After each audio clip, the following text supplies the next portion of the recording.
আপনি কি জানেন ভ্যারিকোজ ভেন্সের ট্রিটমেন্টে এই যে লেজার থেরাপি বা ভেনাসিল সার্জারি 10 জন ভ্যারিকোজ ভেন্স পেশেন্টের মধ্যে 8 জনেরই কিন্তু এগুলোর কোনোটারই দরকার পড়ে না। আসল সত্যিটা এবার আমরা জেনে নিই।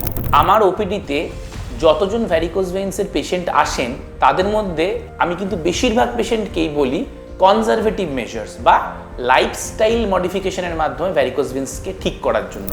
ওই পেশেন্টকে দেখলাম সঙ্গে সঙ্গে তাকে ভয় পাইয়ে দেওয়া যে আপনার পা খারাপ হয়ে যাবে, আলসার হয়ে যাবে, তাড়াতাড়ি লেজার ট্রিটমেন্ট করুন, অমুক করুন, তমুক করুন, না।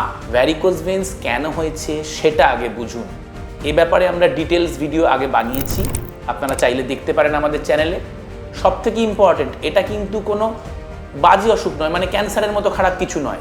এটা কিন্তু খুব স্লোলি প্রোগ্রেসিং, মানে বছরের পর বছর ধীরে ধীরে বাড়ে। তাই ভ্যারিকোজ ভেন্স হলেই যে ডাক্তারের কাছে গিয়ে সঙ্গে সঙ্গে অ্যাডমিট হয়ে যেতে হবে, লেজার করুন, ভেনাসিল করুন, না।